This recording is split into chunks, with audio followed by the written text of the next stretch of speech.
你看，今日不知哪方水军不语，恐淋坏了夜华君。不如我们今日还是在狐狸洞待一日吧。夫君说今日带我们去凡间玩。所幸今日凡间倒没有下雨。啊，你们要去凡界玩啊？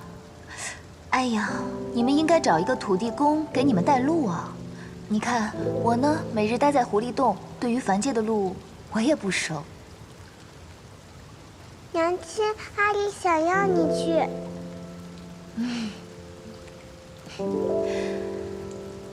等我换件衣服好吗？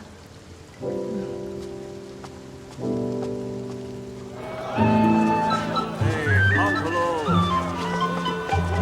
扛人喽。干爹，我想要这个。好。要哪个呀，小少爷？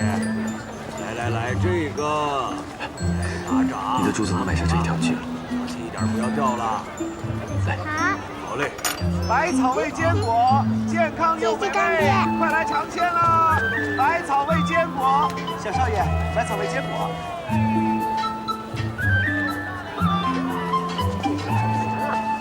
干爹，我要这个。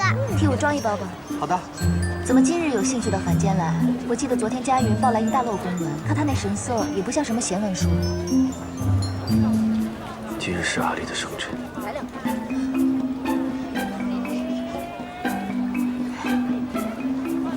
你也太不够意思了！阿离生辰这么大的事情，你也不早告诉我。他好歹叫我一声娘亲，我一份礼物也没备，也太叫人心凉了。你要送他什么大礼？夜明珠。你怎么知道的？送人夜明珠不是你这么多年来的习惯吗？小仙送小珠，老仙送大珠。虽然送他夜明珠十分名贵，可是阿离人小不识货，送他也是白白浪费。你不知道，我有一颗半人高的，像月亮一样的，把它放在阿离的庆云殿，看着也开心啊。那可是四海八方独一无二的。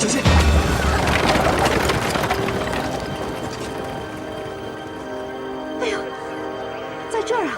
你怎么了？哎呦，谢谢你啊，小少爷。不客气。吓死娘了！你没事吧？没事。芊芊，几年不见，你怎么变成这副模样了？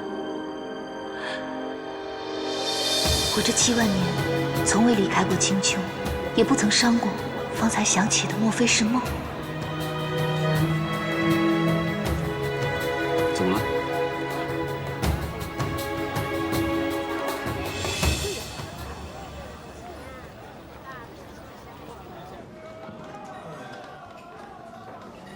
哎，客官，菜都上齐了。哎，客官，来。哎，这小少爷长得灵秀动人啊。小时候长得可爱，长大了容貌怎样还不一定呢。哎，你们慢用。娘亲是不是嫌弃阿离了？男孩子长得好看没有用，一双有力的拳头比一张好看的脸要有用。更何况，女孝父儿孝母，依我看，阿离长大之后模样也不会差的。娘亲生得好看，阿离自然也不会差到给娘亲丢人。对，不管阿离以后长大了是什么样子，都是我心头的一块肉。我总是最维护你的，你晓得的哈。干爹对阿离真好。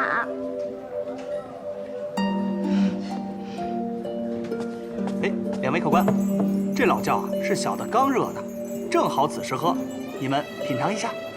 谢谢。哎，慢用。你爱吃这个，多吃一点。这个你最不爱吃，但是对身体好。你瘦成这样，不心疼自己，我都心疼。芊芊，似你这般听不得情话，以后可该怎么办呢？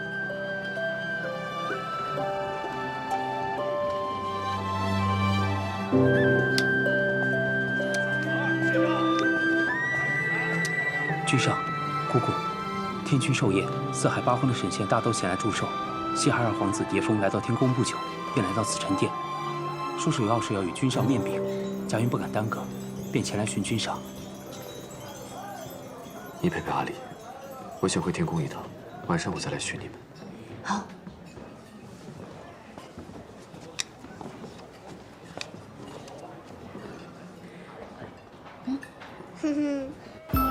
哎，客官，慢走啊，下次再来。哎，好。哎，这位客官，怎么就您二位啊？刚才与您一起的那位公子呢？这附近可有什么好去处？好去处有啊，从这边往南边走，有一个茶馆。这个茶馆啊，价格虽然高了一点，但里边说书的说的可是相当好啊。说书？对。那我们就去茶馆吧。哎，好，谢谢了。哎，好。咱们书接上回。话说这条蟒，两位请。斑斑点点是闪银光啊！张嘴吐信它惊人胆，左右寻时令人慌。斗树摇，石头晃，有人落入他的口，十拿九准，是一命亡啊！于是这三人互望。你父君在天上品口茶的功夫，这凡间也就天黑了，咱们就在这坐着等他吧。嗯。这两位高高的跃起，向那条金蛇挥出一拳。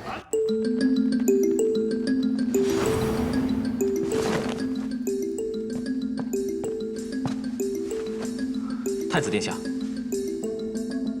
我在凡间还有要事，此烛一灭便得离开。那臣就长话短说。近日离开东海满月宴的仙人们，先后都遇到一群人，不知身份，只为取我们的性命。竟有此事？可有抓到活口？没有活口，都被妖法夺走了性命。16师弟的意思是，那些人是妖法做出来的傀儡，所以他们的主人极大可能来自异界。异界？身前那人大喊一声：“哎呀，不好！”欲知后事如何，且听下回分解。好，告辞。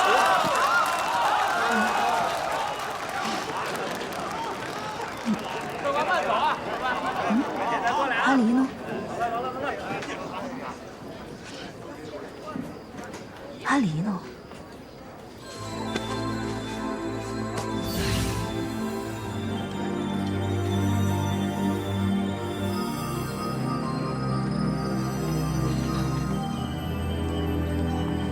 怎么好端端的跑到青楼去了？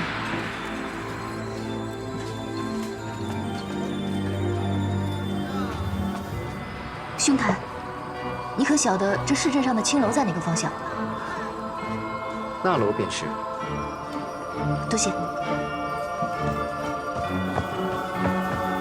如此一甚好公子，没想到却是色中恶鬼。唉，这是一个怎样绝望而沉痛的世道啊！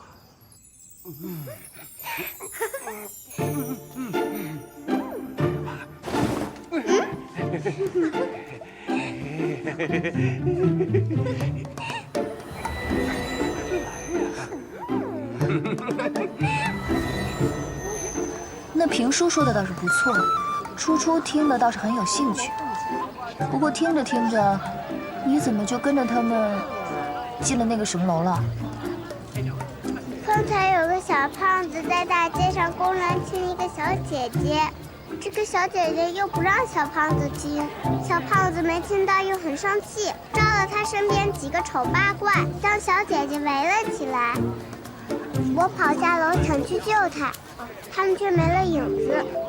旁边一个大叔告诉我，他去了一个花楼。我将楼上楼下都看了一遍，可没见着什么花来。这是凡间的叫法，不必太过讲究。后来我就没寻到那个小胖子，找来找去没找到，进去一间厢房，没看清里面是男是女。娘亲你就来了。这个是娘亲跟你的小秘密，不要告诉你夫君，好不？阿离明白了。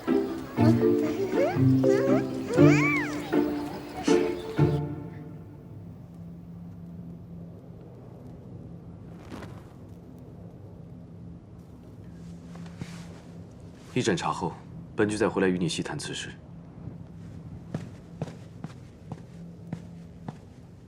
殿下慢走。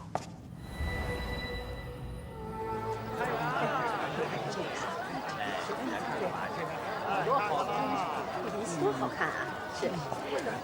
哎，这位公子真是一表人才，本王好生仰慕啊！好说好说。哎，哇，这手也是又白又嫩。在下对公子一见倾心，不知公子可否？哇！你调戏我老婆，倒调戏得很欢快。你来了。能将我阿爹引得生意成器，你也是个人才。这次别过，保重。大胆！知道本公子是谁吗？啊！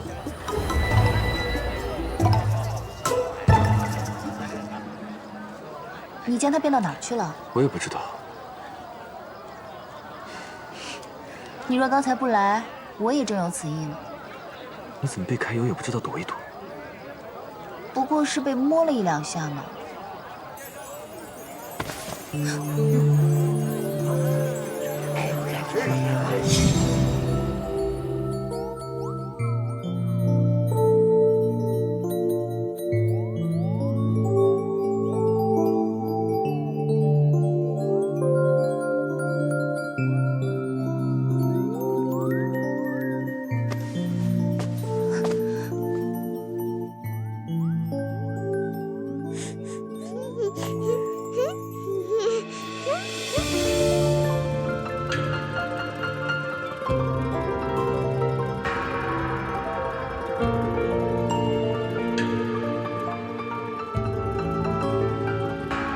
不过是被亲了一两口。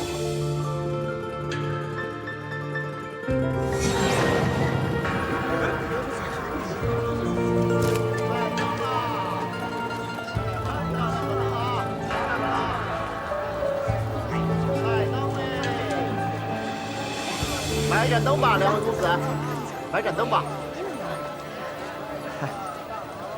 两位公子可以看一下。凡人买灯是向神仙祈福，我们买灯向谁祈福啊？留个念想罢了。你还真当放一盏灯就能事事顺心吗？走。既是二位公子，那就在一起凑合一晚也无妨。我们这小镇呐，一共就3家客栈，王掌柜和李掌柜那2家昨日就订满了，我们这家也是刚刚退了一个客人，就匀出来这么一间。你看，要不先凑合一晚上？麻烦你取些热水来。好。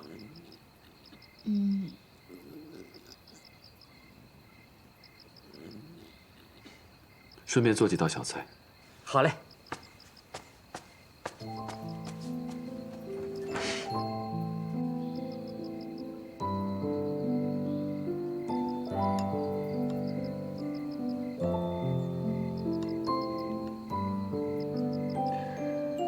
吃不了，便洗漱睡吧。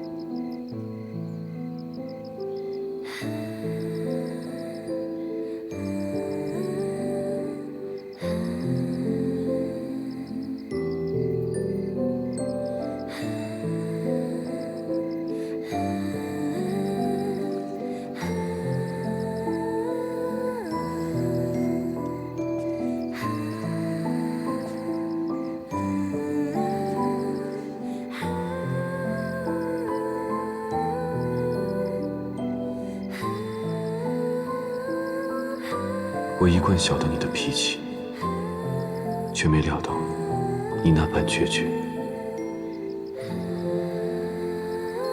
前尘往事你忘了便忘了，我既望着你记起，又望着你永不再记起。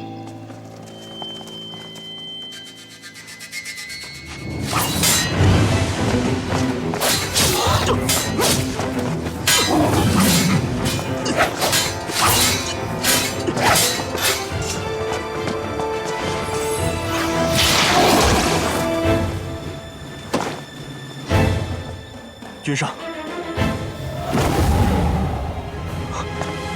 不必追了。属下失职，望君上恕罪。无妨。这些人竟敢突袭天族的人，君上不打算追究吗？他们不是真人，是妖法做出的傀儡，专为杀人而生。就算追上了，也只会化作灰烬，问不出什么的。妖法？什么人要与天族为敌？方才蝶峰上仙也说了，从东海离开的群仙先后遇到了他们的袭击。本君正准备彻查此事。君上，天君的寿宴马上就要开始了。我知道，你先回去吧。是。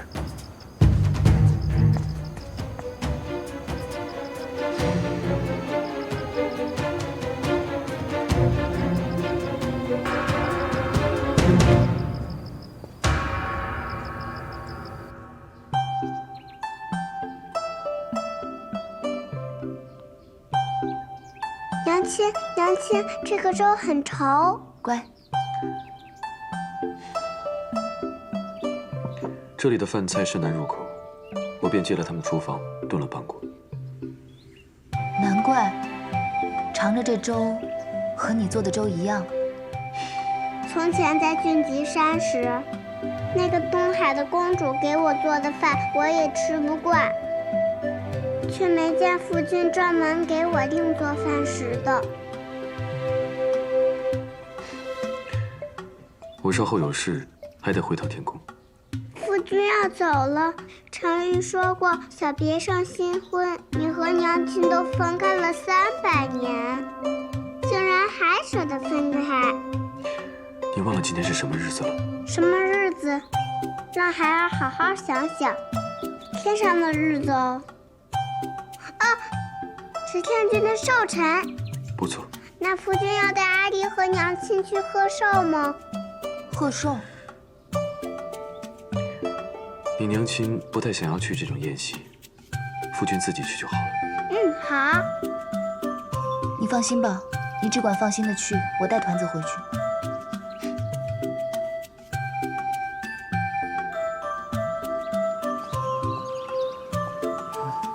姑姑回来了。太子殿下呢？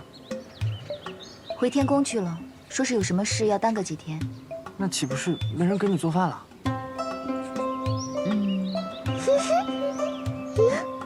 下午去集市买些枇杷回来吧。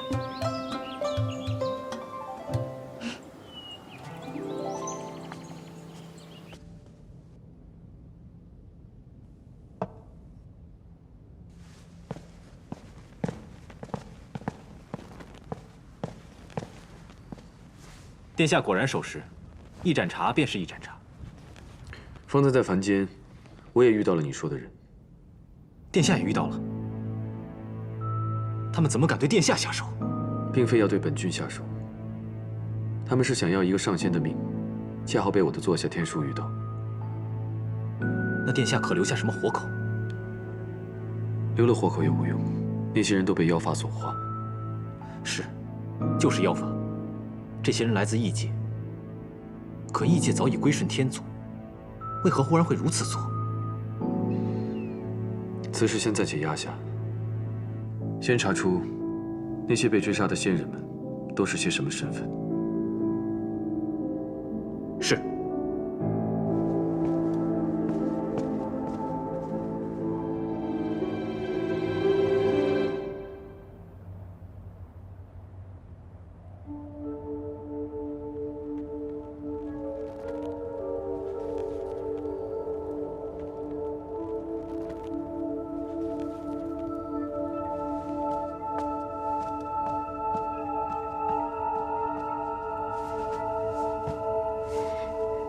娘娘，君上回宫了，回来了，太子殿下回来了。那青丘白浅可跟着一起回来了？奴婢看得很清楚，太子殿下是独自一人回来的。他刚一回来就去了紫宸殿内与西海二皇子议事，还未去宴席。好，他没来最好。这样我今夜就有十足的把握将夜华留下。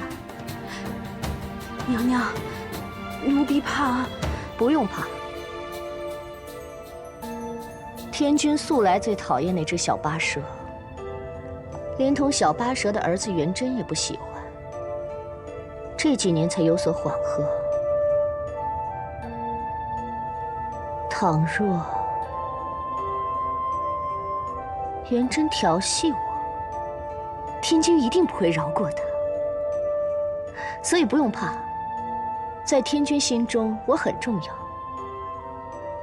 哪怕他不看在自幼照看我的情谊，也会看在各分支部族首领的面子上，给我个交代。我是夜华的侧妃，我被他的堂弟调戏，怎么说也是一件大事。夜华总会留在天宫几日。如今之计，最重要的就是让他留在天宫，不让他再去青丘受那只九尾狐的魅惑。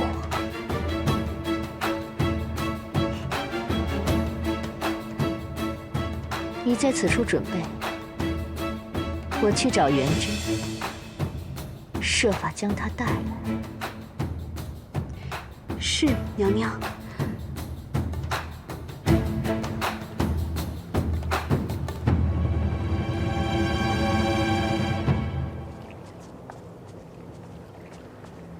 那就是北海水君的大儿子呀。是啊，你看看多可怜啊！天君的孙子还要在此处候着，不能直接去叩见。谁让那个北海水君娶那个小八蛇呢？就是。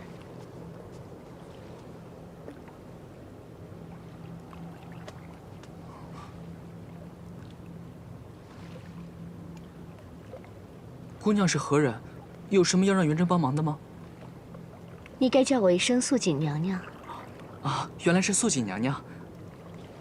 元贞见过素锦娘娘。哎，按辈分，我是你的长嫂，你我就不必如此生疏了。那些奴婢的话，听听也就算了。活得久又能如何呢？最重要的，是能和心爱的人在一起。我就很羡慕你爹娘之间的感情。娘娘说的是。哦，对了，怎么就你一人在此处呢？啊，夫君去给天君请安了，让我在这里候着，等着传召呢。啊，是吗？嗯。哎，不如这样，我带你进去。那怎么行呢？没有传召，怎么能随便进去呢？没关系，那可是你亲爷爷。况且天君这几日总是夸你，说你贺寿词写得好呢。真的？来。你随我来，天君现在就在洗梧宫，我带你去。嗯。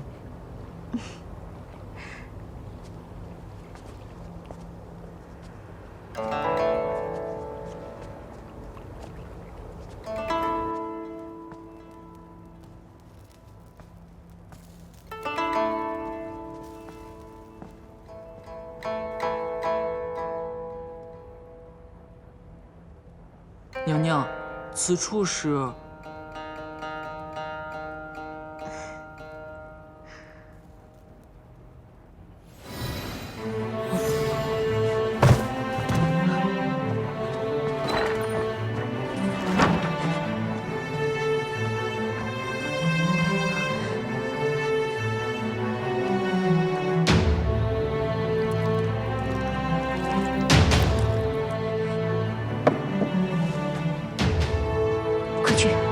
把他扶上去。是。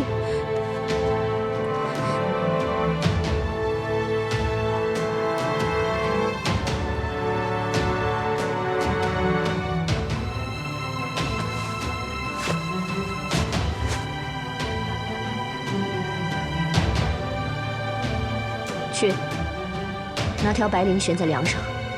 是。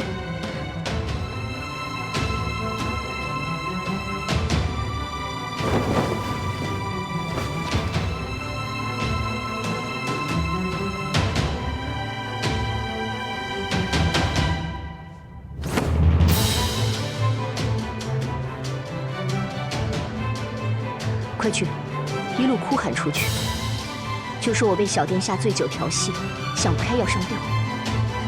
是。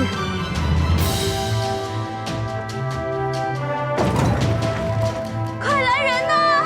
我家娘娘被小殿下醉酒调戏，想不开上吊了！快来人呐！快点来人！我们家娘娘上吊了！来人呐！太子殿下，二叔，听说你最近一直在青丘住着，怕是婚事将近了吧？我还听少卿说，他在东海看到你旁边的女子是白浅上身，开始我还以为是他在说笑，没想到竟然是真的。听三叔说，二叔这次来为天君贺寿，也带了长子元贞来。没错，啊，方才父君还在夸元贞聪明，只可惜，再聪明，也不过是北海水君的儿子，怕是与这九重天无缘了。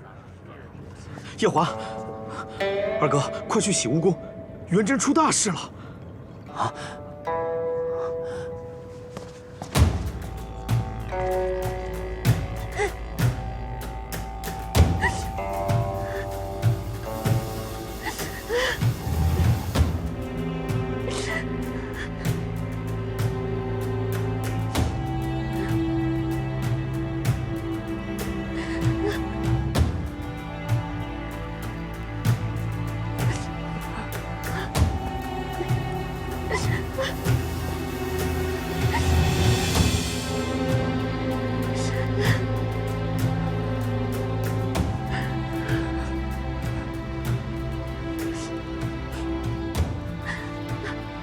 父君，平身。谢父君。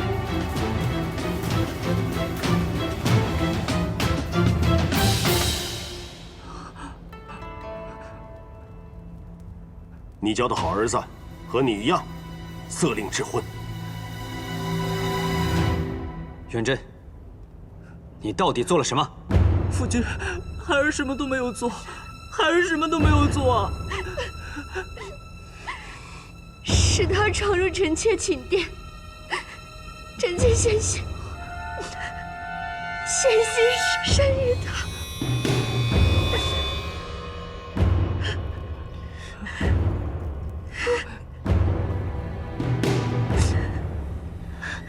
是臣妾辜负了君上往日的恩宠，求君上赐臣妾一条白绫，让臣妾死得清白些。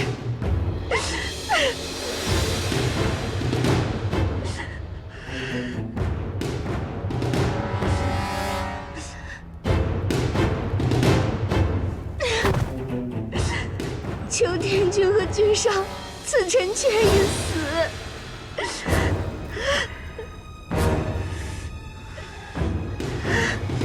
混账东西！你个畜生！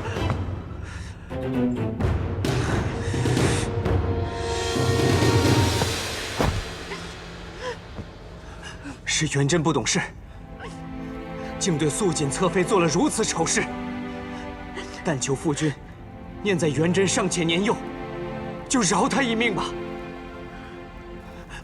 求父君，饶元贞一命，从轻发落。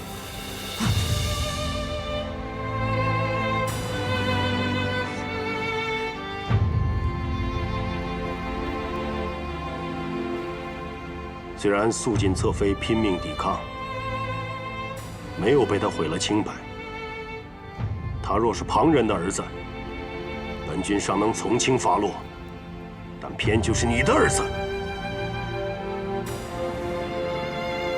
本君三子之中，最宠爱的就是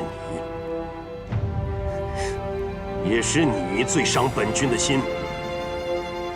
没想到今日，又是你的儿子伤了本君的心。本君万万没有想到，这数万年来，初次让你带着儿子上天宫，竟然换来自己在寿宴上当着群臣的面为自己的孙儿当众扫了颜面的结果。儿臣知错，求夫君息怒。元贞，你小小的年纪，竟也能做出这种错事，也是让本君不得不重新审视你。亏得本君还认为你宅心仁厚。求天君明察，孙儿真的什么都没有做，是素锦娘娘要孙儿来的，孙儿真的什么都没有做，求天君明察。你个混账东西！哪个女人会陷害别人来毁自己的清白？都到了这个时候了，你还狡辩！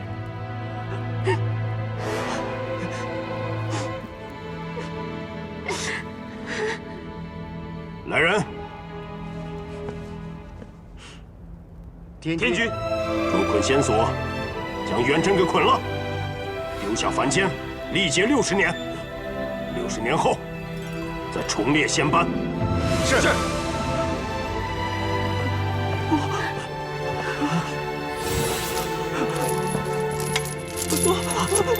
夫君，夫君救命！夫君，孩儿真的，请夫君收回成命。孩儿真的元贞自幼性情温和，并不好女色，知子莫辱父，他不会做出这种事的。求夫君明察，求夫君明察！夫君救命！当年，本君也以为你性情温和，不好女色。你不也做出了那般丢尽颜面的事？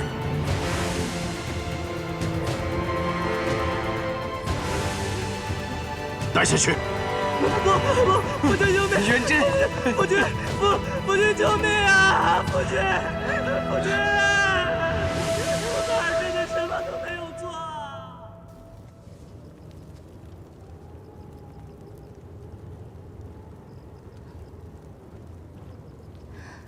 这小孩子这么一哄就睡着了。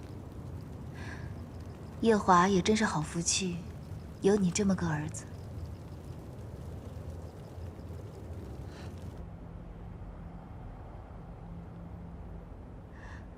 求君上赐臣妾一死，以正清白之身。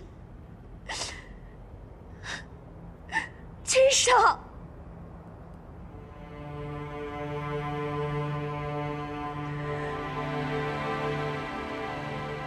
你今日做的又是什么戏？君上，这是什么意思？莫非君上是在怀疑臣妾自毁清白？天底下有哪个女人会如此做？况且臣妾一心只有君上，君上难道不知吗？当年，你就是如此陷害素素。难道你真的以为本君识不破吗？君上冤枉！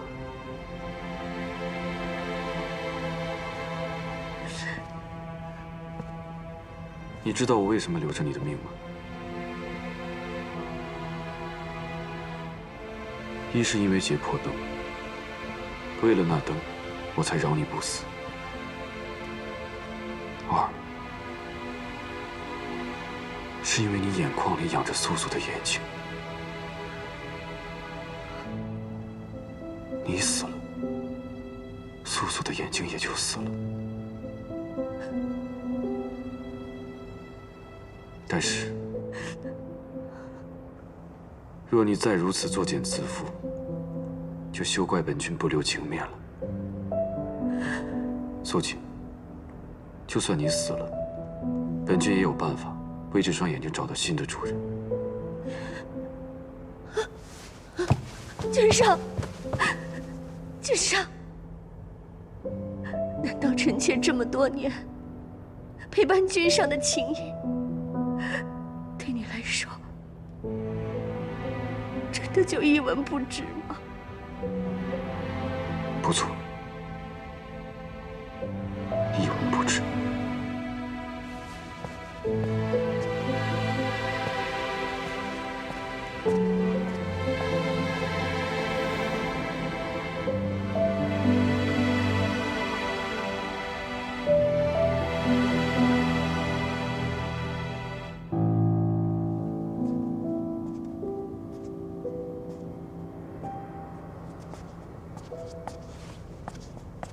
依我看，是素锦设的计，天君将计就计，打压二叔。你真是越来越看得通透了。只是可惜了，元贞那孩子也是倒霉。二哥也有不小心，当年父君就是为了那小八蛇，把他贬去北海。如今他却夫妻感情更深，这都是要生第4个了，这不当着四海八荒的面，让父君面上不好过吗？元贞也算是替父母受过了。受一受过也好，稍后啊，我也去劝劝二哥，让他万事都收敛一些，恩爱都得藏着，否则不让父君面上好看，他也不会有好日子过。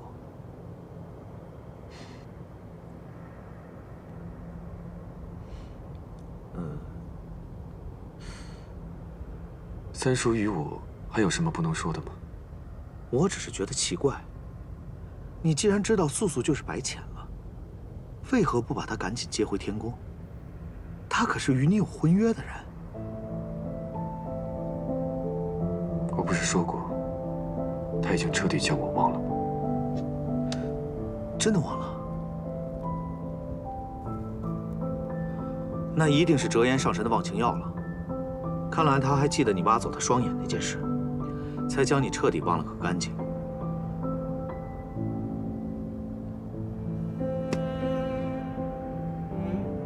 如今你住在青丘，是如何打算的？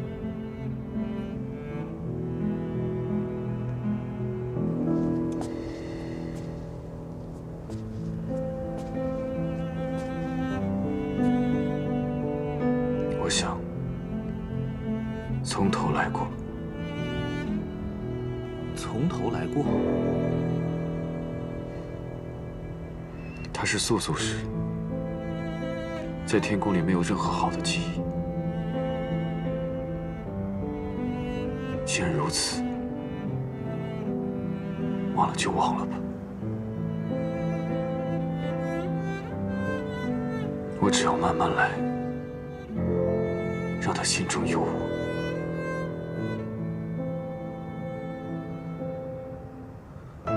这一次，就可以没有任何阻拦，名正言顺的娶她为妃了。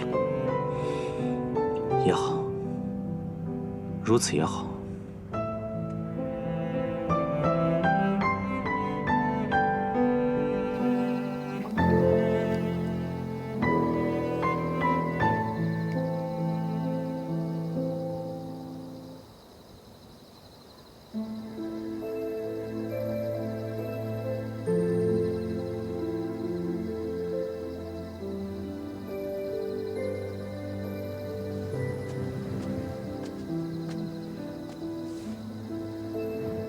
贵人都起风了，快回去吧。都2年了，陛下还是没有来见我。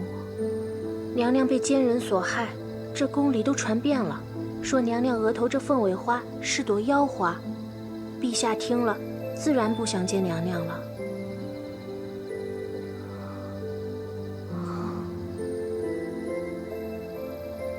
原来是因为这块胎记。这块胎记还是姑姑最喜欢的。娘娘也不要伤心了，谣言总有一天会过去的。娘娘还年轻，不怕得不到宠爱。可若是日日不得见，如何能捧出一颗真心来，圆了他求一人心的这个念想？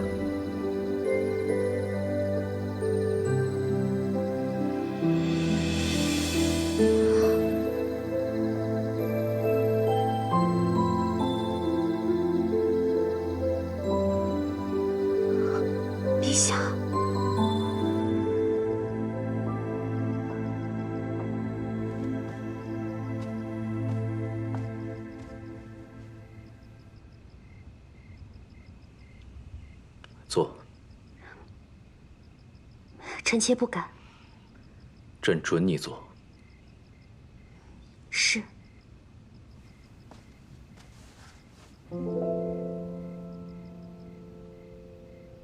贵妃她终究不愿回宫。贵妃。贵妃她15岁入宫，朕一直很宠她。没想到她生下太子元贞后，竟吵着要出家。朕拿她也没办法，只好在皇城后山给她修了间道观，让她潜心修行。贵妃倒是一心向道。她等元贞一直住在道观里，直到元贞16岁，才派了一个道姑把元贞送回宫里来。她也只是每月初1、15才回来看望自己的儿子，从来不见朕，从来都不肯见朕，就好像没有朕这个人一样。司命说，帝君此番入凡间，是为了参一参人生六苦。照这模样看来，司命的故事编得还真是尽心尽力。他就不怕帝君回到天上，回味自己在凡间吃的这些苦，让他也下来参一参人生六苦吗？你怎么不说话？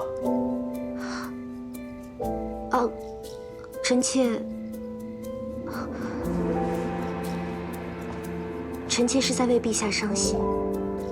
贵妃如此得到陛下的恩宠，却不珍惜，如此不但糟蹋了陛下的一片真心，也对不起宫中爱慕陛下的女人啊。你也爱慕朕吗？臣妾是陛下的妃子，当然爱慕。我恨不得把心掏出来，让陛下看一看，心里头装的是谁。倒是很会哄人呢。陛下，你笑了，笑了真好。什么事都可以忘得很快。我姑姑说的，沧海桑田，来回变幻，无论是谁，到最后都会变成一粒尘埃，何必要想那么多，为难自己呢？说的也有些道理。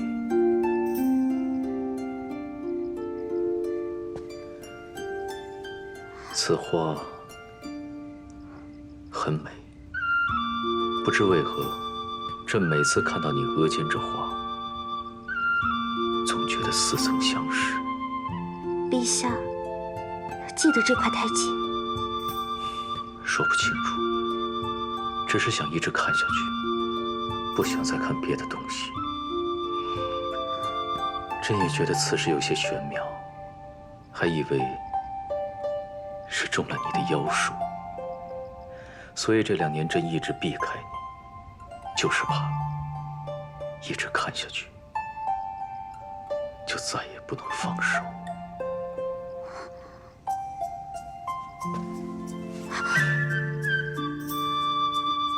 陛下，你的茶喝完了，我去帮你添一杯。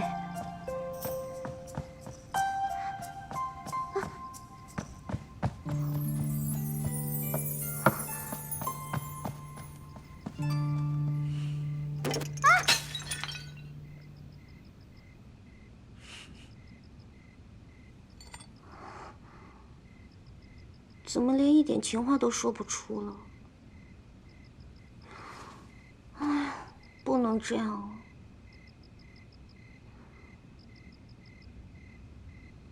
有了，两声咒。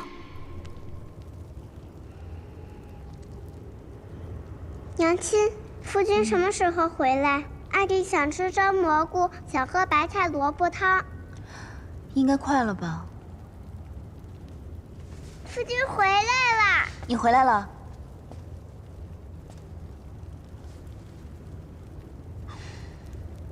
不是和你说过，阿丽现在长身体，不能整日里只吃这些。我知道啊，所以日夜都盼着你回来，给她改善伙食。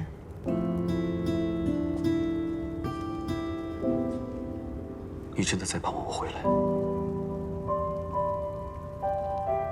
夫君，娘亲脸红了。是盼着你回来做饭。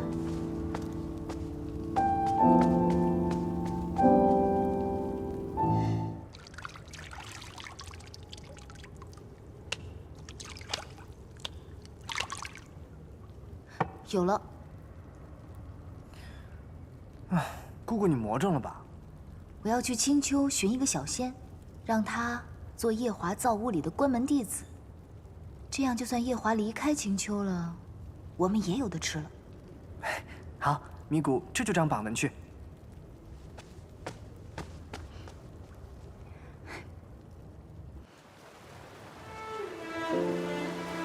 我已经安排了一个婢女化作道姑，在凡间照顾元贞。为何你还要坚持去青丘找白浅？君上，你不懂，一个娘是绝对不会允许自己的孩子受任何苦难和委屈的。我一定要去找姑姑，让她替元贞渡劫。他惹下了祸事，他就需要历劫。别说是青丘白浅，就算是折颜上神，恐怕都管不了。不，姑姑能管。你对你的那个姑姑，未免也太信任了吧？不是我太信任姑姑，而是我跟君上的事，天宗已经欠了青丘。这件事，别人不管，姑姑一定能管。哪怕姑姑擅自给元贞改了契约，天君也会睁一只眼闭一只眼的。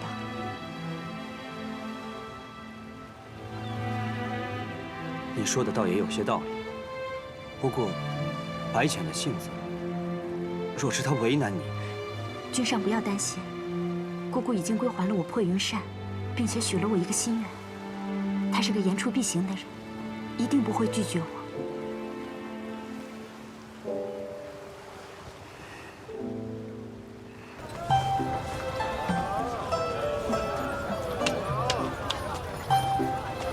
仙，你这贴什么呀？姑姑今日要选一个小仙做夜华君造屋里的关门弟子，机会难得，能做夜华君的关门弟子，哪怕是造屋内的，也是三生有幸啊。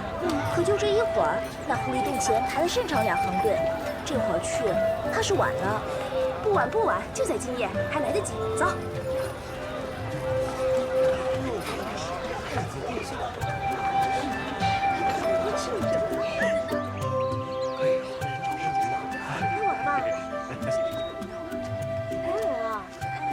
做什么呀？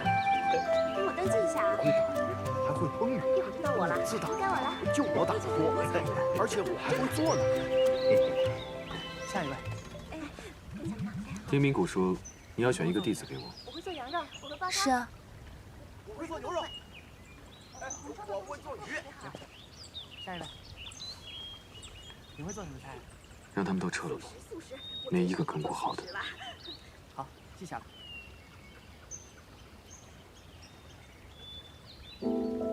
依我看，你就很不错。可你实在没有必要跟我学，我们2个有一个会就可以了。尼姑，姑姑，太子殿下要哪一个？他一个也没看上，让他们都散了吧。这就撤了？散了吧，散了吧。好了，走吧。那我带小天孙去划船了。走，来。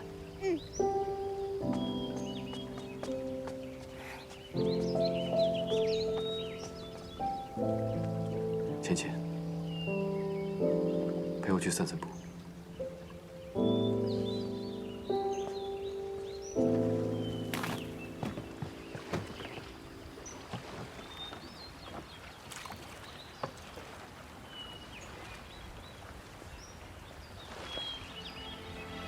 你这般皮兰，一堂花都是自生自灭，却也能养出天然雕饰的形貌，丝毫不比天宫瑶池的差，真是难得。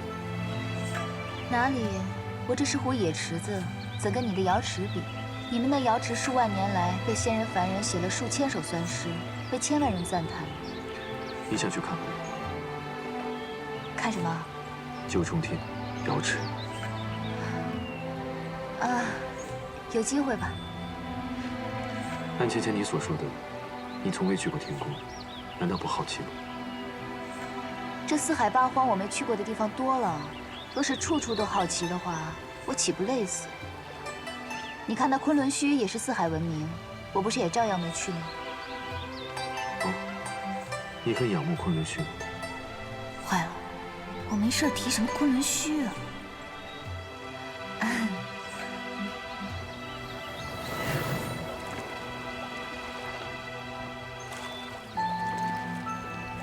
米谷呢？米谷在洞口设置了仙障，怕是有人误闯了。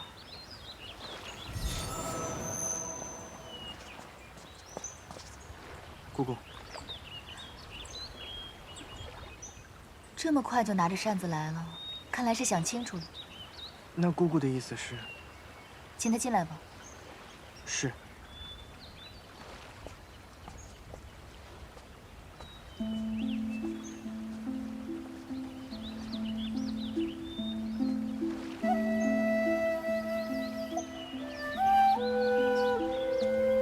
姑姑怎么说？姑姑说，让你进去。少卿，我若是你，根本就不会来见姑姑。最后一次，此事过后，少轩绝不踏入青丘半步。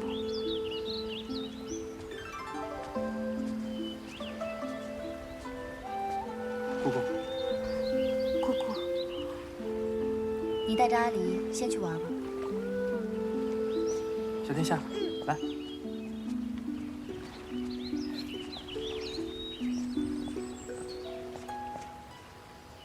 你既来找我，一定已经想清楚，问我要什么。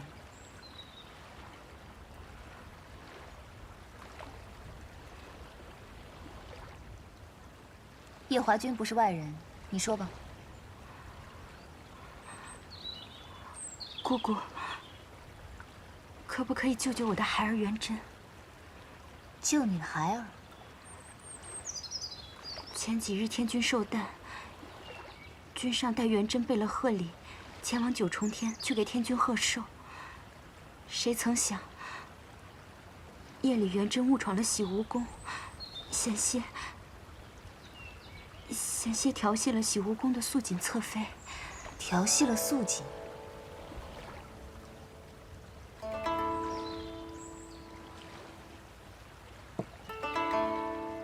能做太子的果然不是一般人，戴绿帽子也戴得很欢快嘛。可元贞却在最后关头刹住了脚，但是却惊动了天君。天君震怒异常，立即着捆仙索捆了元贞，并下旨命他下凡历劫60年，60年后方可重列仙本。这调戏未遂来说，这处罚确实重了些。元贞是一个善心的好孩子，走在路上连蚂蚁都不舍得踩死一只，恳请姑姑去救他一命吧。可是，他毕竟调戏了叶华君的侧妃。不必做我的人情。元贞那回事，我也觉得判得重了些。他调戏的可是你的侧妃。我没有侧妃。既然太子殿下也觉得判了重了，恳请姑姑下凡救他一命。他不过是下凡历个劫，60年后又能重回仙班，何来救他一命？因为少卿已经打听到，在元贞18岁时，会有一个大劫，这个大劫会苦他一世。少卿不忍心看着他这样备受煎熬，所以恳请姑姑帮他把这劫数度化了，让他平平安安的度过这一生。所以，你来找我，是为了帮你儿子渡劫？是。少卿不敢求姑姑去求情免了这罪责，只求姑姑悄悄的帮一帮元贞。你这件事情来拜托我，托的倒是很有头脑。你知道，就算是我改了元贞的气运，天君也不会同我计较，是吧？少卿知道，这四海八荒之内，只有姑姑能做这件事。好，我答应你。这件事情我替你做了，但是事成之后，你我主仆情分就算是尽了。你与我青丘白浅，再无任何瓜葛。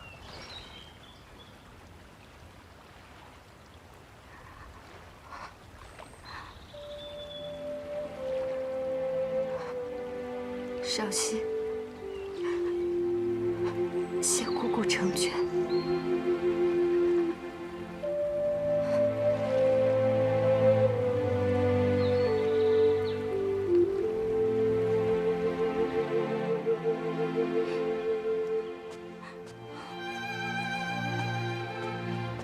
怎么了？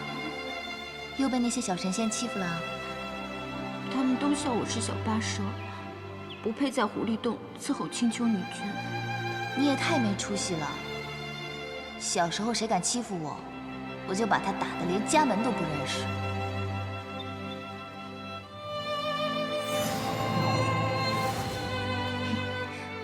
这个呢叫破云扇，是天宫灵宝天尊送我的，送给你。灵宝天尊送的，太贵重了，少卿不能收。你就收下吧。你跟我在一起这么久，什么法器也没送过你。这个扇子可厉害了，以后谁敢欺负你，你就用这扇子将他扇出青丘。这把扇子这么厉害吗？嗯，送给你了。谢谢姑姑。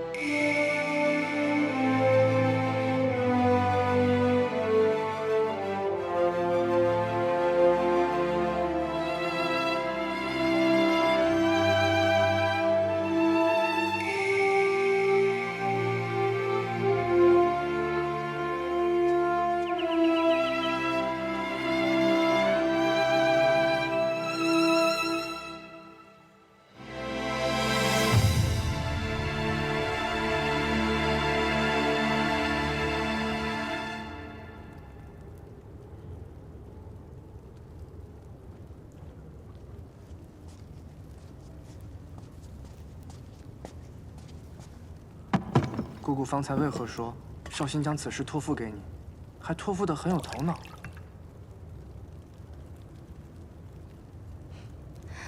偷听了？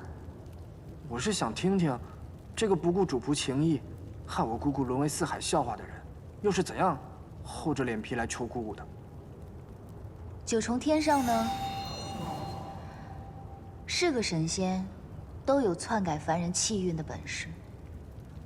但是天族有规矩在那儿，就算有这个本事，也毫无用武之地。天族欠我们白家的债有1箩筐了，1分也没有兑还。有我出面讨几分薄利，天君也会睁一只眼闭一只眼的，将这桩小事囫囵了。所以啊，此事由我出面最好。这个小八蛇，可真是机关算尽了。哼，他呀。聪明一点也好，在北海也不至于被欺负。此事简单，办完了，也算跟他断个干净。哎呀，看来我要到东华帝君座下司命星君那里走一趟了，看看那元贞18岁立的是什么节，哪个时辰哪个日子，如何应到人身上。司命星君脾气古怪，他手上那个气运簿子。连天君都不能借来看一看。你若想从他那里下手，怕会有些困难。嗯，那该怎么办呀？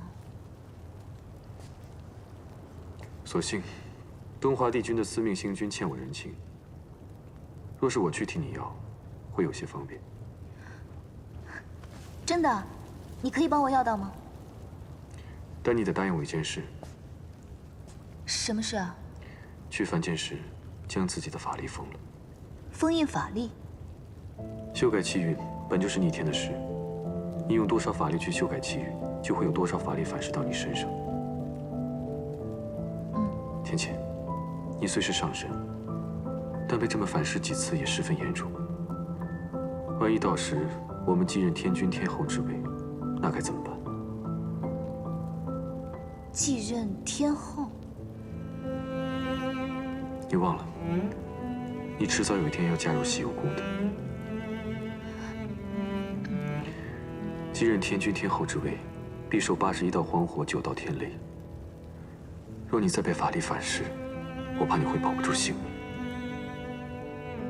哦，好，我答应你就是。不过，你我尚未成亲，若你近日要继任天君的话，我可是来不及嫁你的，也就谈不上81道荒火，9道天雷了。怎么，我说的有何不妥？芊芊，你可是在怪我没有早日向你提亲吗？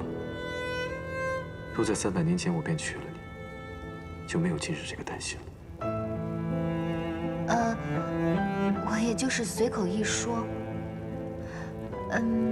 我看现在天色已不早了，夜华君，不如早日帮我把这事儿办了，我好去替那元贞渡劫。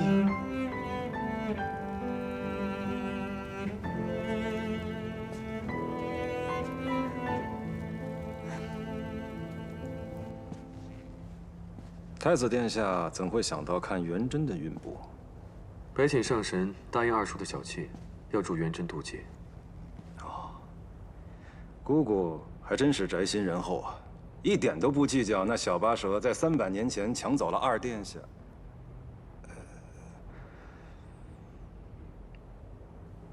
那我给殿下讲讲这元贞在凡间的事吧。元贞托生托到了一个帝王家，姓宋，叫做宋元贞。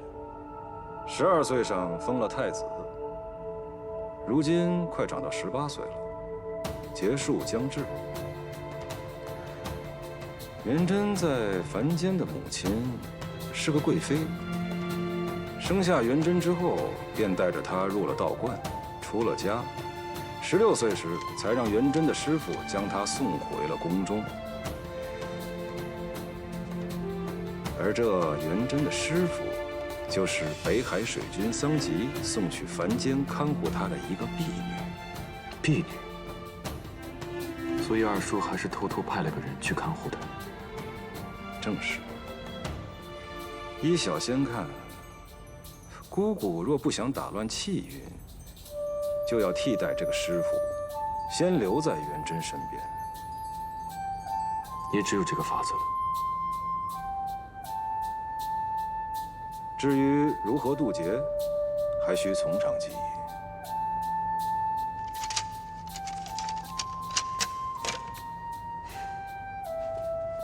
多谢。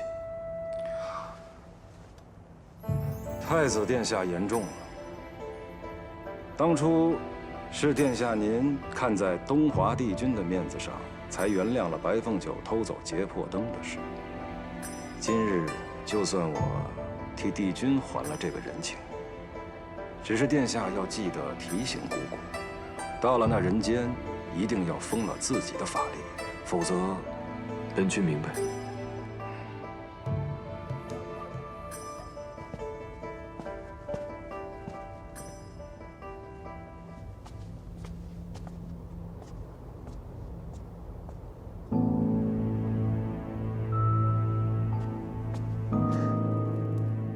你说那只九尾狐要去凡间帮元贞渡劫？君上和星君确实是这么说的。他们还说要白浅一定要在凡间封印自己的法力。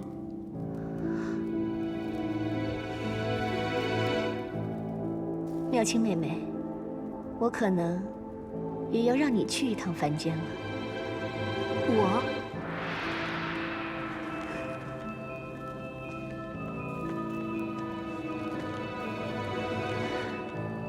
按理说我是姐姐，这种冒险的事本该我亲自去。可是我身为君上的侧妃，一举一动皆在众人的眼皮底下，实在是不敢妄动。但是妹妹你就方便多了。不知姐姐让我去凡间做什么呢？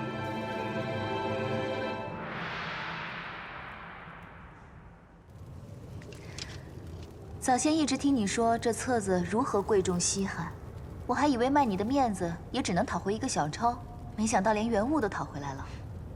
看看吧，司命这气韵，写得很是让人唏嘘。这司命君不去写几个戏本，真的是屈才了。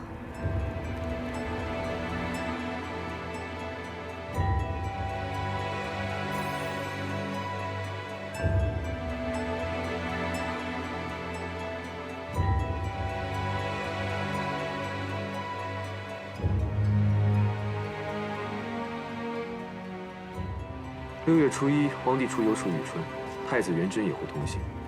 到时会在河上出现一只大鹏鸟，将众人吓得惊慌失措。岸上一个美人意外落水，元贞就会跳下水去救人。所以这个劫是美人劫。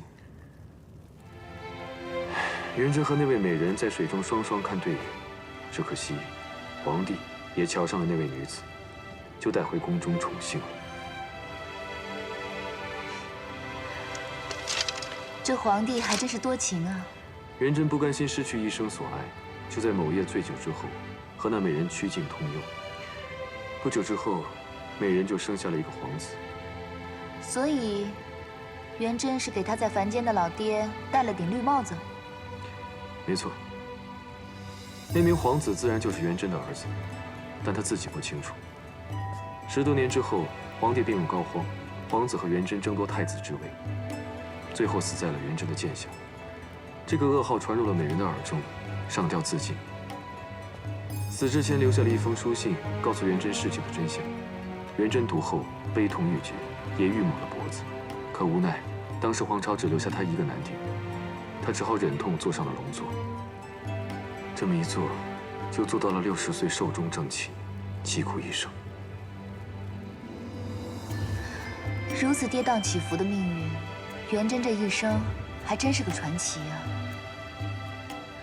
如此说来，他18岁见到落水美人，是他关键的转折点。他只要不救那个美人，这一生就能顺顺当当的。不错。看来我要去凡间住个半年了，等到6月初1，去阻止他救这个美人。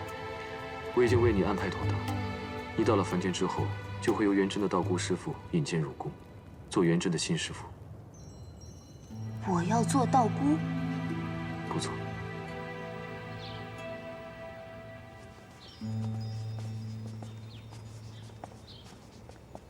师姐，师妹，太子殿下，贫道与你的缘分已了了，也该离去了。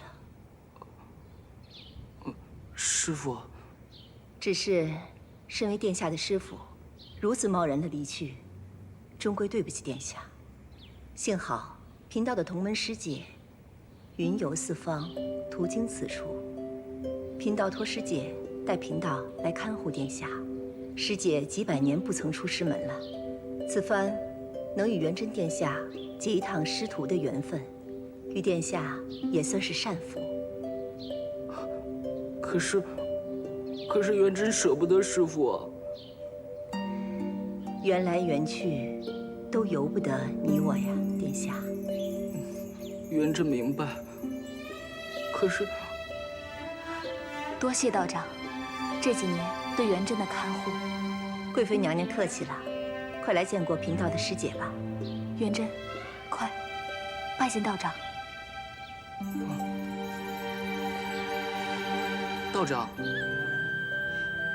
不错，不错。道长的意思是，贫道一眼就看出，太子殿下乃是9重天位列仙班的神仙。因犯了错事，才下凡历劫。那经过劫难，我儿还能重列仙班吗？如贫道点化得当，太子殿下又一心向道，我相信重回仙班并不是难事。快叫师傅！哦，师傅。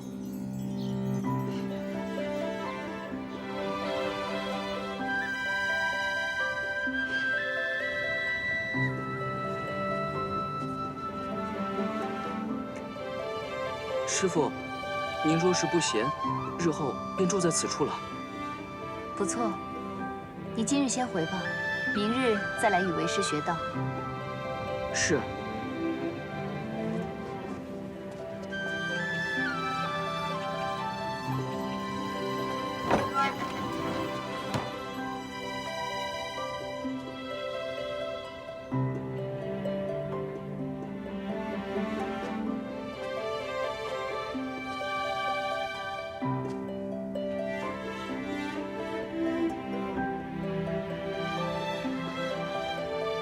这才正月初一，真是足足要住上半年，才能到舒玉川美人落水的日子。不过也好，能体会体会凡间皇家是如何过日子的。君上，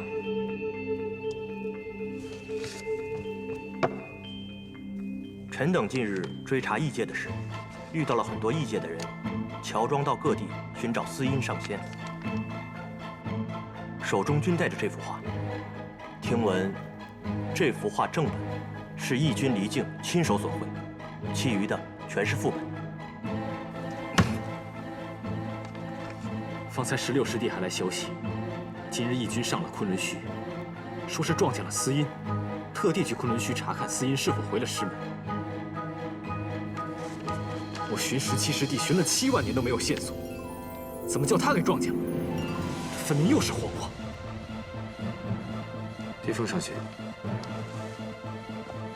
这画卷上面的人，可真是司音上仙？不错，正是我17师弟。你方才说离境义军与司音上仙见过？对，是离境对我师弟紫兰说的。可有说在何处？东海北岸。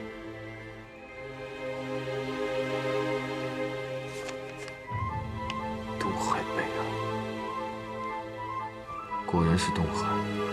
昆仑虚座下17弟子司音，与墨渊仙帝一同失踪了7万年，这是天族最大的悬案。没想到，芊芊，你便是那个司音上仙。殿下可是有什么线索？没有，我只是听闻过司音上仙的事情。见到此画卷，一时想到了7万年前的大战。你们先退下吧。是。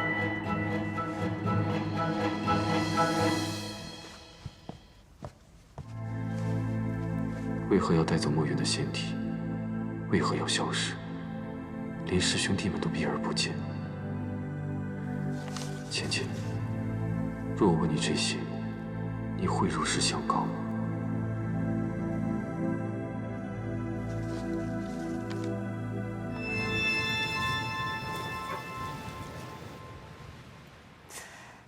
不如那美人落水的时候，我去将她救了。不可不可，万一那美人看上我了，岂不更麻烦？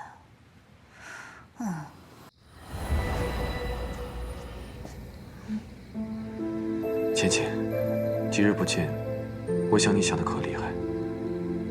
你可想我？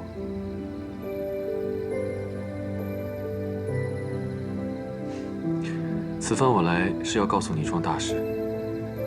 你可知元真在这一世的爹是谁托的生？莫非还是你爷爷不成？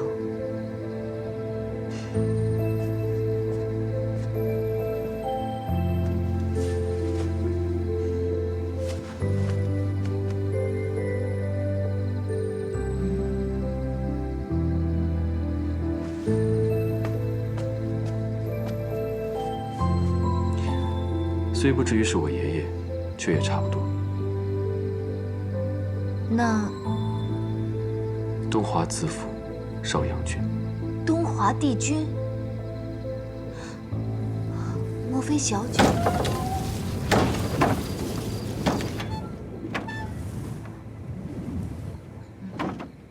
我先去关窗。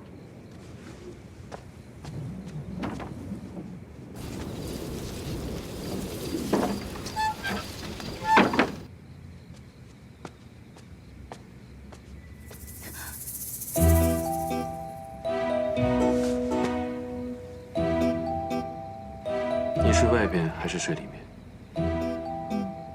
我还是睡地上吧。芊芊，今夜不管你睡地上还是睡床上，结果都是一样的。若你还有点法力在的话，或许能跟我打个2败俱伤。但你法力不是被我封了吗？又或许你是半推半就。夜华君，你说笑了，我这不是怕床太小怠慢你吗？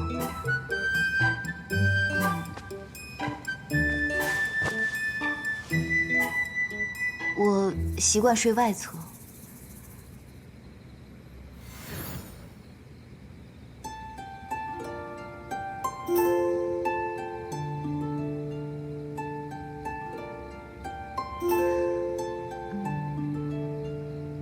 话说，这凡间真的有大鹏鸟啊？那大鹏鸟是从佛祖跟前借的。我二叔和司命之间有些过节，司命这次可是下了血本。想不到，这司命竟然如此记仇。他好不容易安排一出大戏，让我给搅和了，他不得记恨我啊？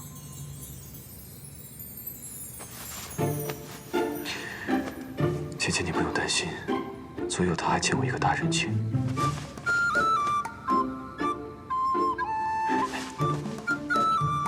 你想不想我抱着你睡？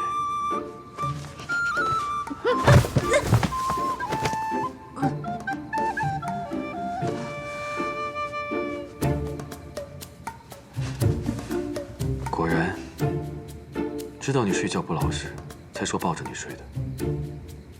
床太小了。是，这床为是太小了。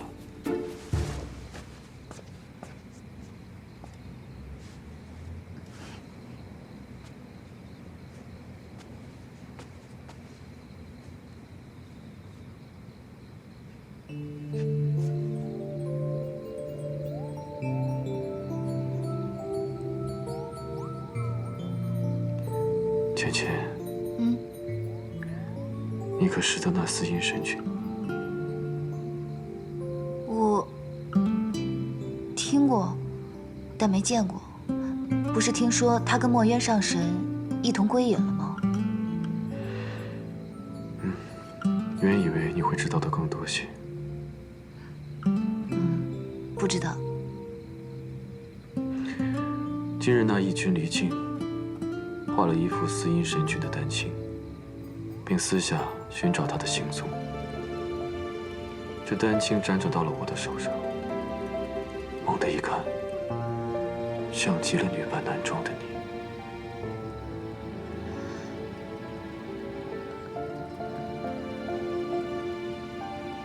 应该是巧合吧。天色不早了，快睡吧。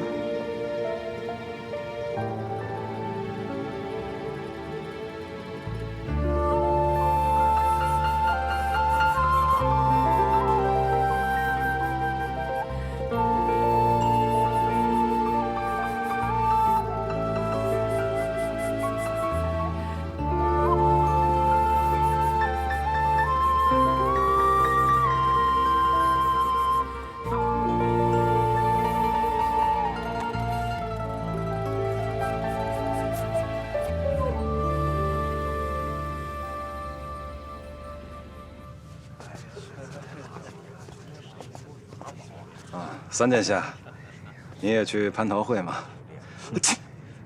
失礼，失礼。今日不知为何屡屡如此啊！看来又有人在背后妄议你啊，司命。怎么会呢？像我这种好说话的闲散神仙，不会留下什么话柄吧？太子殿下呢？方才还见着他在呢。他惦记某位上神呢。趁着群仙敬酒，又去了趟凡间，这半盏茶的功夫就回来了。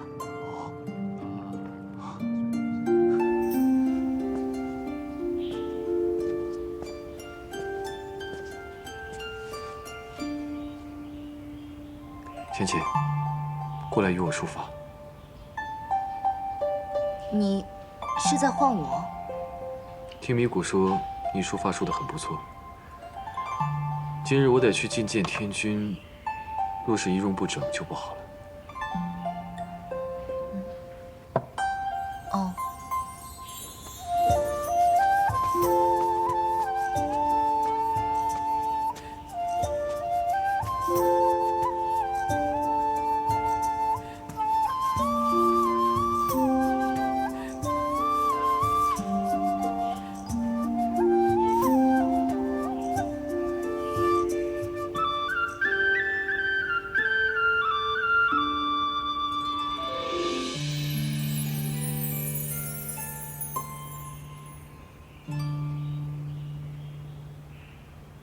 好了。你从前没事。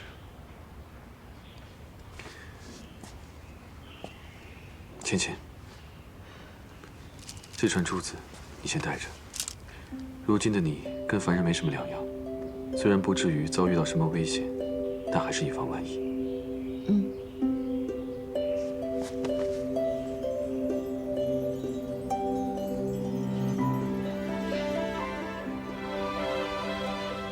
那我便先回天宫了。对了，昨晚忙着正经事，都忘跟你说。6月初1，你想将远征拦着，再派人将东华帝君推下水去。如此一来，你一是保得远征，二是不妨碍东华帝君立人生之功，便皆大欢喜了。好。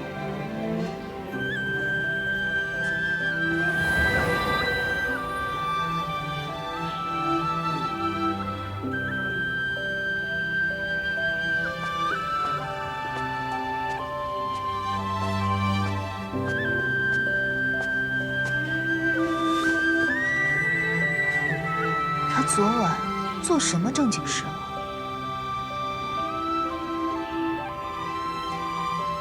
差点把小九忘了。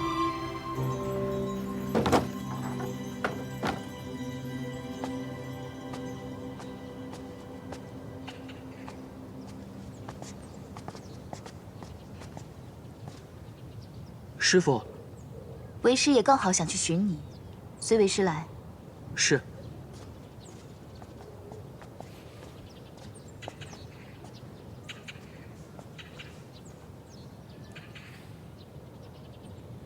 师傅，你脖子这边是怎么了？看着像是……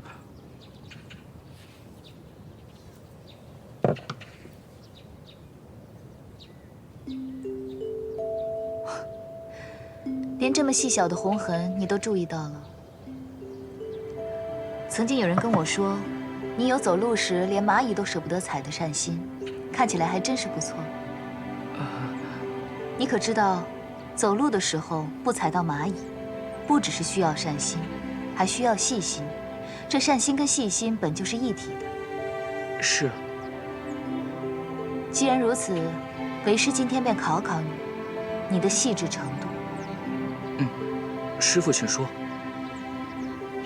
为师知道你16岁之前一直在道观中生活，16岁之后才进的皇宫，所以为师也不为难你，就问你2个问题。一个是关于道观的，另一个是皇宫。你之前在的那道观中，有一名经常穿白色衣服的道姑，她常用的有一柄拂尘，那拂尘是什么材质的？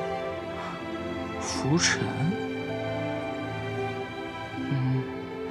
你且先不必答，我再问你一个问题：你现在所在的皇宫之中有一名女子，额间生有凤尾花胎记。那名女子她居住在何处？是什么职位？闺名叫什么？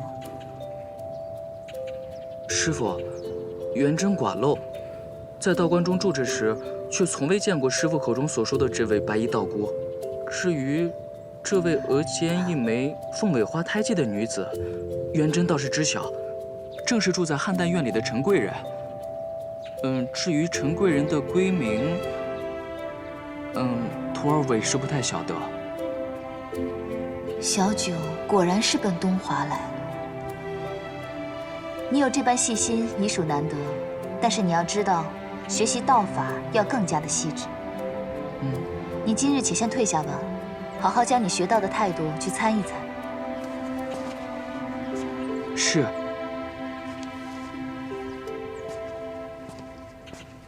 元真小弟，其实你已经够细致了，再细致你就成八公了。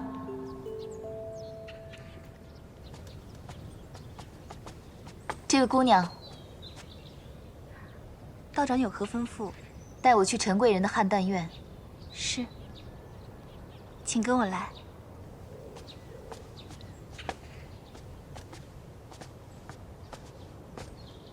道长，这里就是汉淡院了。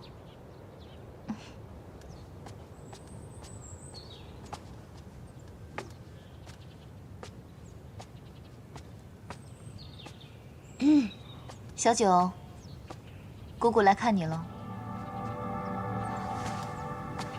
姑姑，姑姑，姑姑，我求你了，不要把我带走，姑姑，我爱他，姑姑，我不能没有他，我求你了，姑姑，求你了。来生我给你做牛做马，我一定会报答你的，求你成全我和他好不好？姑姑，求你了。这疯癫的模样，该不会是他给自己用了青丘禁术养生咒？我求求你了，我给你做牛做马，我一定会报答你的，求。来人啊！把陈贵人扶进去。是。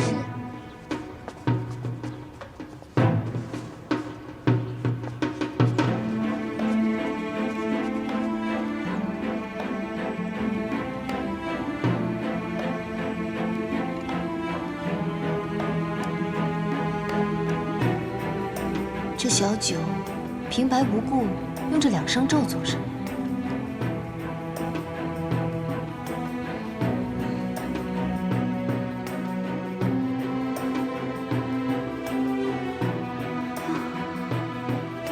求你别带我走，凤九要生生世世和陛下在一起。姑姑，姑姑，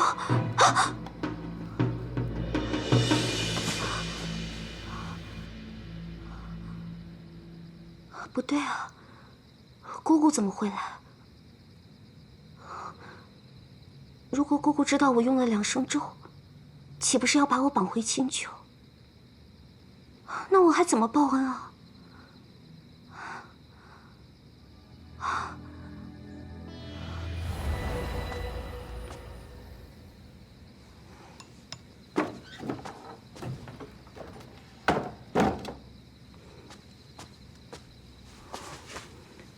姑姑，不孝女凤九来请罪了。果真是用了养生咒啊！姑姑英明。坐下说吧。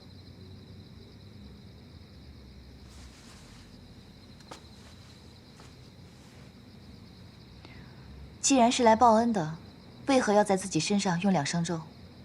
早些日子，凤九进入帝君的梦境，想要问他这一生有没有什么没有完成的梦想，没有达成的痴心。那石头做的东华帝君说了什么？该不会是不想要什么富贵江山，只愿求得一人心吧？姑姑英明。这一世的东华帝君竟如此俗气。大概是帝君早年间在凡间经历了一些人情冷暖，想要求一个不离不弃的女子吧。于是你便将自己搭了进来。我也不是把自己搭了进去，只是司命星君说帝君遇不到他心爱的女人，但是在6月初1，他会遇到一个他爱慕的女子，但是这个女子爱的却是元贞太子。元贞。所以，我想要捧出一颗真心来。等到帝君遇到他那个心爱的人，我便功成身退。原以为这个方法是极好的，但是我借着陈贵人的身子，见到帝君却连一句情话都说不出口。死会不是那么容易复燃的，你也无需介怀。所以我只能给自己下养生咒，白日里做出非常爱慕帝君的样子，等到晚上太阳下山，我方可以解脱。这段日子有没有被那帝君占了便宜去？东华帝君他只是去了一趟邯郸院，不过多时就走了。你说说你啊，每天做出一副爱他爱得要死要活的样子，你这是为什么呀？凤九只是觉得，爱一个人是需要有敬业精神的事情，不可以在旁人看的时候做出爱的样子，但是在没人看的时候就做出不爱的样子。罢了，我还是送你走吧，你继续去捧着你那颗真心吧。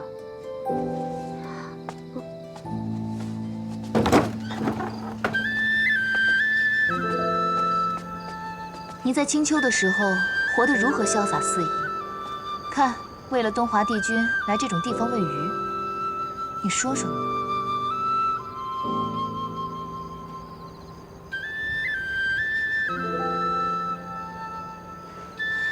想来这紫竹院是个福地，怎么连您都来了？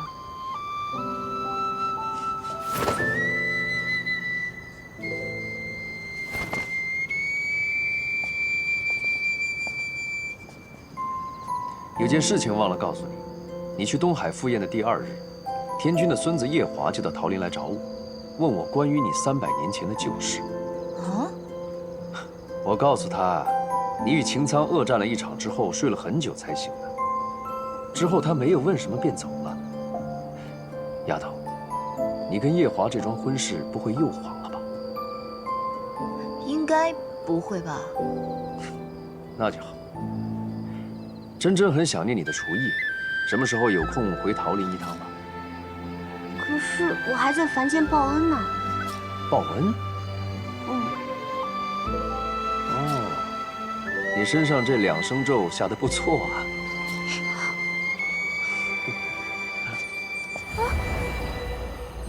姑姑，他威胁我。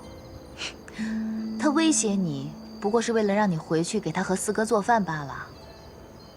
也是。哎，对了，姑姑，你今日来此是为何啊？为了那元贞。元贞？那元贞乃是太子的堂弟，因为做了一些事情被贬下凡，我在此就不多说了。你方才不是也说了吗？6月初1那天会有个美人落水，元贞会去救那美人，然后美人会爱上他，东华帝君也会爱上这个美人。对啊。所以我要做的事情，就是让元贞从东华帝君那个情节里全身而退。那姑姑，你可想好法子了？想好了。待6月初1美人落水那天，我会先拦住元贞，然后找个人将东华帝君推下水，帝君自然会去救那女子。待他们2个人看对眼的时候，就没元贞什么事儿了。小九，你可愿意做那个推东华帝君下水的人？我受2声咒的束缚，白日里必须得忘了自己。我不扰乱姑姑的计划已算是万幸了，我怕我做不了。罢了，说的也是。实在没有谁的话，只能我自己动手。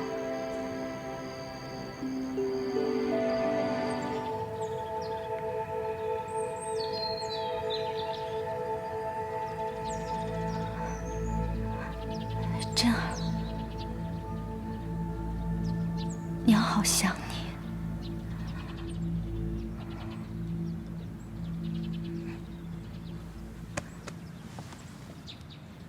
姑姑，跟我来。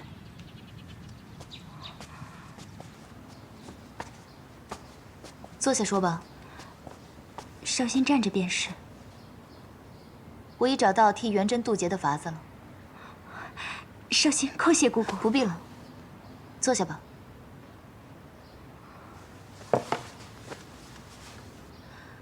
替元贞渡劫的法子万事已具备，就差推人这东风了。推人？简单来说，就是6月初1那天，那美人出现的时候，要有一个人将皇帝推下水。好，少先来做。届时你用了隐身术，待那命中注定的美人出现时，轻轻走到皇帝身边，将他推下水即可。但是这样做会遭法力反噬，你去做有些凶险，应该找个壮硕的人去做。既然这事儿必须要做的话，那我便让我家君上来做。也好，反正他是元贞的亲爹，这样缺德的事让他来做，最合适不过。绍兴这边寻君上来见你。好，动作要快，离凡间6月初1的日子不多了。姑姑放心。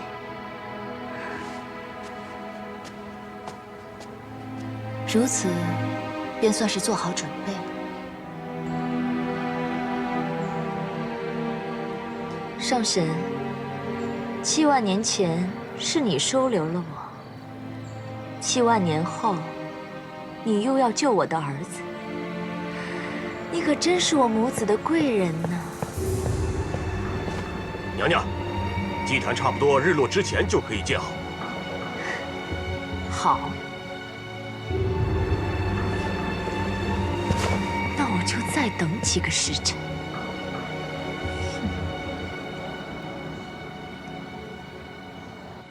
什么？白浅让我推东华帝君下水？不错。你答应了？姑姑说，只有这一个办法才能救元贞。为什么？时间太紧迫，我也没有来得及多问。但是姑姑既然这么说了，那肯定只有这一个办法是最周全的。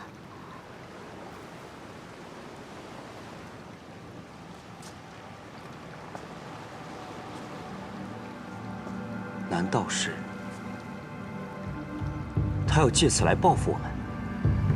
报复？你有所不知，凡是在凡间用仙术修改运布的，都是要受到惩罚的。白浅他选谁不好，他偏偏来选我，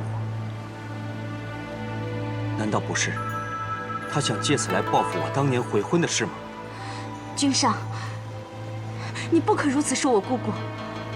这次她肯下凡来帮我，本来就是看在我们主仆的情谊上不计前嫌。而且她一直是我最敬仰的姑姑，以她的为人，她是绝不会借此对我们做什么的。好，千万别动气，千万别动气。是为父心胸狭窄了，千万别动气。我这就去反间。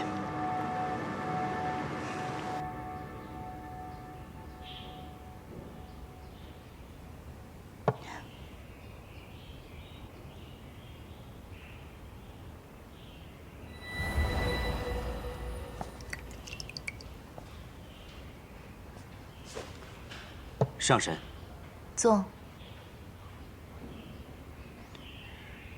桑吉还是要为当年的事情道歉。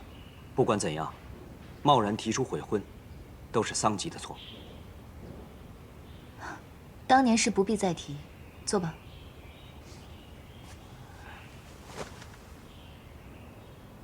不知可否有人跟上神说过，上神很像当年墨渊上神座下的17弟子司音。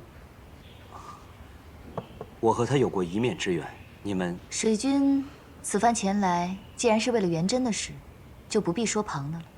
咱们说说明日吧。是。坦白说吧，这次你要推下水的那位，是东华帝君。这件事情我本来是让你妻子去做的，但她现在有孕在身，毕竟不好。啊，多谢上神考虑得如此周详。不必客气了。我就起来说说明日你要做的那些事情。好。到了明日那时，你且先去野山。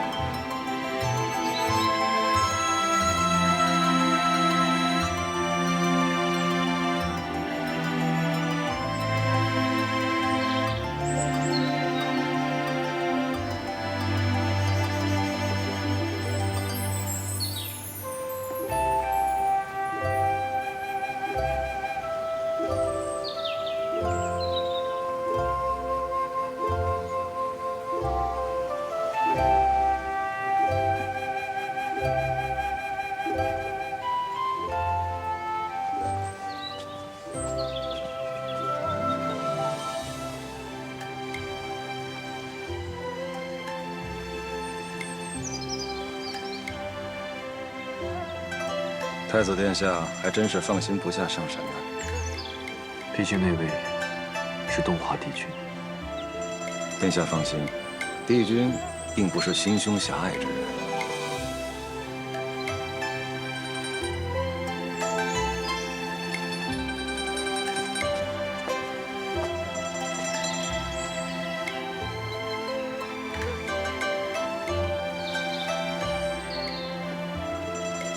时辰一到，大鹏就要来了，得赶快将元贞叫过来。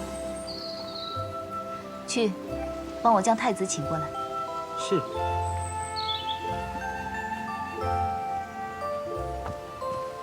太子殿下，道长有请。师傅。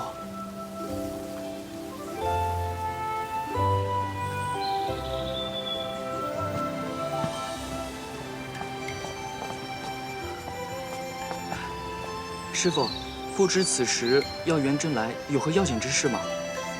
你来的正好。师傅不知为何，刚刚胸中闪过一道白光，将平日参悟不透的道理全部都参透了。你可想知道为什么？元贞当然想知晓。如此便最好。你去太子殿等我，为师随后就到。难道这些歌舞比为师的道法还要重要吗？不，徒儿知错，徒儿马上就回去。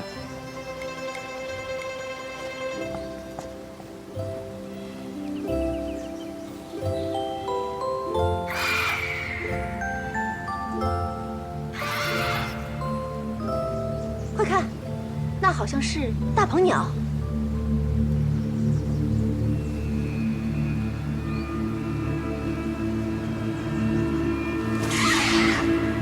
这世间竟有这么大的鹏鸟，这大鹏鸟竟如此凶猛，飞得这么快。如此大的鹏鸟，只在经文中出现过。此时现身，会不会有什么征兆？陛下，这分明是祥瑞之兆。福兆？就凭一只鸟，就说是祥瑞之兆？陛下危险！闭嘴！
千算万算，却没有算到东华这时脱身成了一个旱鸭子。如今叫谁去救这美人啊？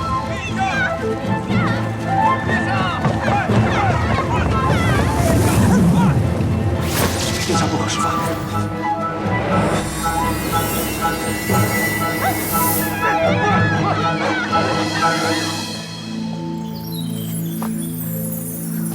你怎么样？没什么事吧？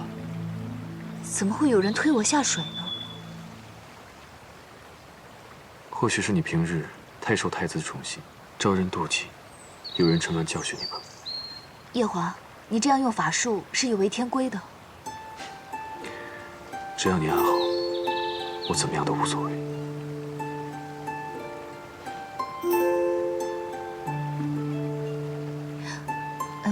你这样救了我，那东华和凤九怎么办？回上神，他们都好，这本就是他们应该立的节。再过几个月，小殿下便可以得偿所愿了。如此便好。既然这样，你们快回天宫吧。一个太子久待在凡间也不好。我的事也还没做完，我也先走了。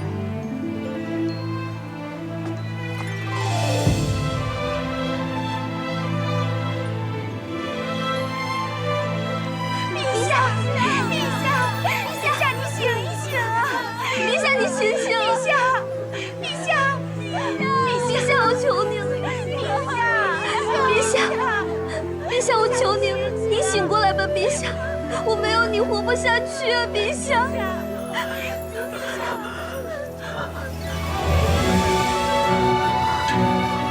陛下，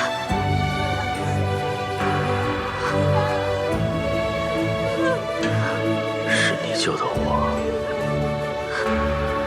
先不要说话，御医马上就到了，再坚持一下，再坚持一下。你一定会没事的，陛下！快去救陛下！快点！陛下，陛下！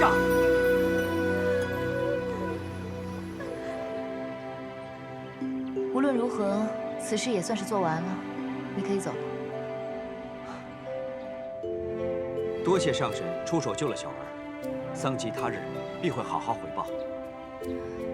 回报就不必了。此事完全是因为我与绍兴的主仆情谊，与你毫无干系。若是你来的话，恐怕连狐狸洞都进不去。你走吧。丧期告辞。